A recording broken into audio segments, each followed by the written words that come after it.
मैं डॉक्टर सुनील आपके लिए लाया हूं एक छोटा सा बूस्टर डोज जो अभी आपकी जो बोर्ड एग्जाम है दिनांक 8 मार्च को उसके लिए बहुत ही शानदार साबित हो सकता है। आइए कुछ समय मेरे को दीजिए और इसका भरपूर फायदा मैं आपको देने वाला हूं। ये वीडियो आप जरूर देखिएगा, लास्ट तक देखिएगा। इसमें से आपको कुछ क्वेश्चंस बोर्ड एग्जाम का जो पेपर होगा उसमें डेफिनेटली मिलने वाले हैं। आइए दोस्तों, कुछ क्वेश्चन है, महत्वपूर्ण क्वेश्चन है, उसका मैंने संकलन किया है, आपके समक्ष मैं पेश करता हूं और आपको गौर से सिर्फ सुनना है, बाकी काम मेरा है। आइए शुरू करते हैं। पहला क्वेश्चन, एक लंबे समरूप आविष्ट सीधे तार से r दूरी पर विद्युत क्षेत्र की तीव्रता E1 दे रखी है। दूरी यदि बढ़ाकर 2r कर दी जाए तो विद्युत क्षेत्र की तीव्रता E2 होगी। तो दोस्तों बताइए E2 और E1 का अनुपात क्या होगा? E1 अनुपात E2 क्या होगा? आपको मालूम है E इक्वल टू क्या होता है? 2k lambda upon r means 1 upon r1 upon 1 upon r2। तो r2 ऊपर चला जाएगा और r1 नीचे आ जाएगा।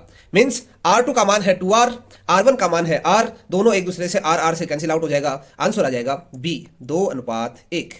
2:1 दोस्तों आंसर ये होगा। इस तरह के क्वेश्चन आपको बोर्ड एग्जाम में जरूर मिलेगा। सेकंड क्वेश्चन पे चलते हैं, देखते हैं। दो विद्युत क्षेत्र रेखाएं एक दूसरे को किस कोण पर काटती हैं? बताइए दोस्तों, बहुत ही महत्वपूर्ण क्वेश्चन है, बोर्ड एग्जाम का बहुत ही फेवरेट क्वेश्चन है। अक्सर आरबीएससी ऐसा क्वेश्चन पूछती रहती है, एग्जामिनर्स ऐसे क्वेश्चन पूछते रहते हैं। बताइए, ये जो विद्युत बल रेखाएं हैं उनकी प्रॉपर्टीज में साफ साफ लिखा होता है कि कोई भी दो विद्युत बल रेखाएं एक दूसरे को कभी भी प्रतिच्छेद नहीं करती हैं। आंसर क्या होगा? आंसर होगा डी। चलो दोस्तों आगे बढ़ते हैं।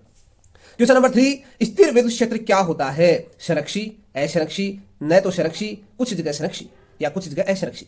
हमेशा हमेशा ध्यान रखना, स्थिर विद्युत क्षेत्र हमेशा संरक्षी होता है, कंजर्वेटिव क्वांटिटी होती है, संरक्षित राशि होती है। तो इसका आंसर होगा ए।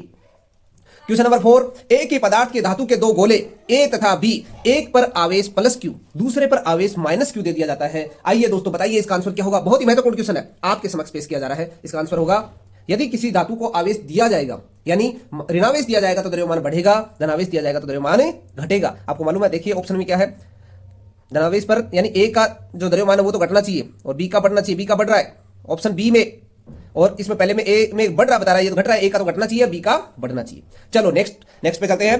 क्वेश्चन नंबर 5, डीवाई मात्रक किसका होता है? दोस्तों बताइए, डीवाई मात्रक किसका होता है?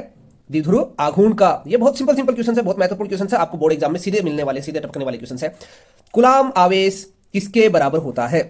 दोस्तों इसमें थोड़ी सी मिस्टेक है, 10 की घात 9 मान के चलिएगा आप। तो ये आंसर होगा सीधा सीधा है, 1 कुलाम आवेश 2.99 इंटू 10⁻⁹ ESU के बराबर होता है। क्वेश्चन नंबर 7, एक विद्युत क्षेत्र में एक विद्युत द्विध्रुव को अक्ष के समानांतर रखा गया है। गौर से सुनिएगा, एक विद्युत क्षेत्र है, उसमें एक द्विध्रुव को उसके समानांतर रखा गया है, तो द्विध्रुव पर बल होगा अक्ष के अनुदिश।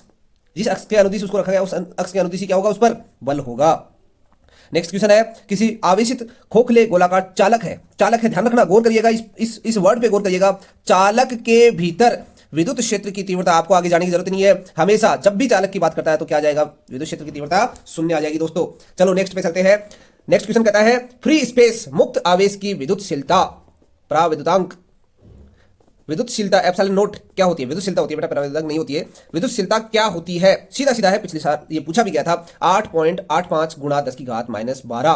ध्यान रखना, मात्रक का भी गौर करना। फोर्स पर मीटर, फोर्स यानी न्यूटन और पर मीटर। अब नेक्स्ट चलते हैं, विद्युत क्षेत्र की तीव्रता का मात्रक क्या होता है? आपको मालूम है विद्युत क्षेत्र का फॉर्मूला क्या होता है? E = F/Q। F यानी न्यूटन, Q यानी कुलाम, न्यूटन पर coulomb. Answer B, option B सही है, बाकी सारे इनकरेक्ट है। नेक्स्ट क्वेश्चन क्या कहता है, विद्युत विभव का मात्रक वोल्ट होता है। यह किसके तुल्य होता है? वोल्ट किसके तुल्य है? आपको मालूम होना चाहिए। अब देखो, वोल्ट V क्या होता है, एनर्जी क्या होता है, आप वहां से भी गौर कर सकते हो। एनर्जी क्या होता है दोस्तों? एनर्जी QV, W QV,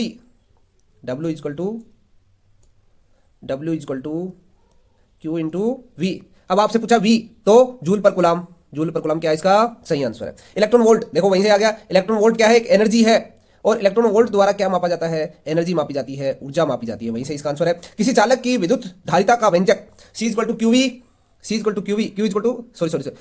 क्या होता है? CV होता है दोस्तों। Q क्या होता है? CV। Q बराबर CV, तो C बराबर Q/V, option A correct. Next question कहता है कि जब समांतर पट्टिका वायु संधारित्र के पट्टिकाओं के बीच की दूरी बढ़ा दी जाए, आपको मालूम है कि C बराबर, आपको अभी देखा हमने, Q अपॉन क्या होता है, Q अपॉन V।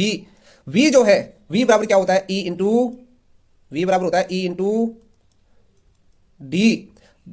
अब क्या होता है, E जो होता है, देखो D डिस्टेंस है, अब बीच की दूरी को बढ़ा दिया तो V भी क्या हो जाएगा, बढ़ जाएगा। V बढ़ जाएगा मीन्स, या फिर आप ऐसे दूसरा फॉर्मूला अपने पास ये भी है, epsilon note A upon D, जो लास्ट में फॉर्मूला इसी से निकल के आता है। D का मान क्या कर रहा है, बढ़ाया जा रहा है, तो C का मान क्या होगा, घटेगा।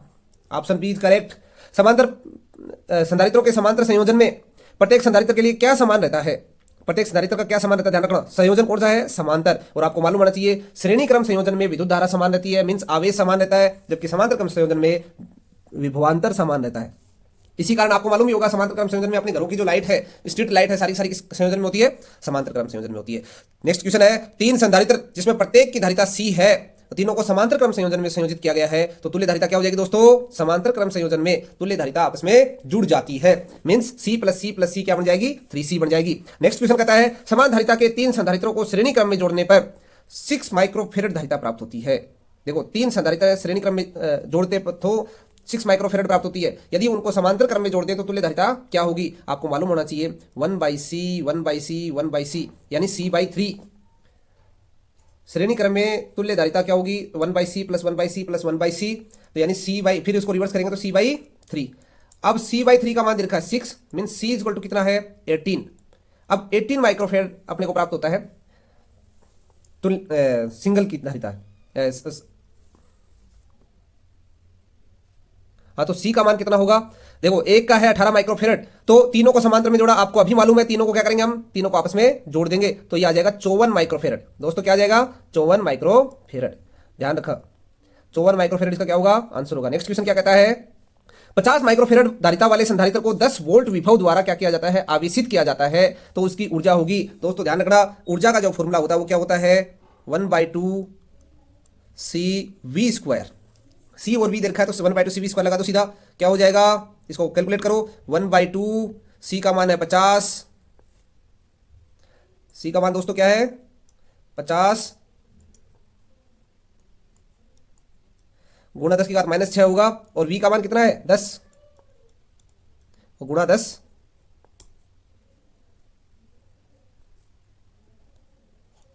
10 का स्क्वायर यानी 100, तो ये हो जाएगा 500, और 500 गुणा 10 की घात -6, सॉरी 5000 हो जाएंगे, है ना, 100 आएंगे। यहाँ पर आगे लिखा नहीं जा रहा है, इससे थोड़ा सा प्रॉब्लम आ रही है, तो इसको मैं लिखना चाहूँ तो क्या हो जाएगा, ये 1/2 CV² से हम करेंगे तो ये मल्टीप्लिकेशन के बाद में क्या आ जाएगा, पूरा 5000/2 गुणा 10 की घात -6। अब 5000 में 2 का भाग दोगे 2500 गुणा 10 की घात -6। अब 2500 यानी 2 जीरो हटा दो, अच्छा 2.5 रखना चाहते हो, 2.5 रखना चाहते हो तो क्या बन जाएगा ये, तो ये हो जाएगा 25 गुणा 10 की घात -6, -4 हो जाएगा, 2 जीरो वहाँ ले गए, हाँ, और फिर 25 गुणा 10 की घात -4, या इसको 2.5 गुणा 10 की घात -3 बोल सकते हो, तो option A is correct. Next question पे चलते हैं दोस्तों। नेक्स्ट क्वेश्चन कहता है कि जब संधारित्रों में K प्रावैद्युतांक स्थिरांक का एक माध्यम भरा जाता है और हवा की तुलना में उसका संधारित्र की जो धारिता है वो कितनी बढ़ जाएगी, सीधी सी बात है, C इक्वल टू क्या होता है, K गुणा C0, मीन्स K गुणा बढ़ जाएगी। आपने पढ़ा भी होगा epsilon note A upon D, epsilon note की जगह एप्सिलॉन रखेंगे तो एप्सिलॉन रखते ही क्या हो जाएगा, K एप्सिलॉन नोट, और K एप्सिलॉन नोट गुणा ये बढ़ जाएगी, तो K गुणा बढ़ जाएगी। अब विद्युत क्षेत्र में किसी विद्युत ध्रुव को घुमाने पर किया गया कार्य, तो कार्य क्या होता है, W equal to PE 1 - cos theta, ये तो सीधा सीधा वहां पर डेरिवेशन से आ जाता है। एक विद्युत द्विध्रुव को के मध्य बिंदु से बिंदु R दूरी पर विद्युत विभव क्या होता है, आपको मालूम होना चाहिए, V इक्वल टू क्या होता है, बताओ दोस्तों, KP cos theta upon R², 1/R² के क्या होगा, समानुपाती होगा।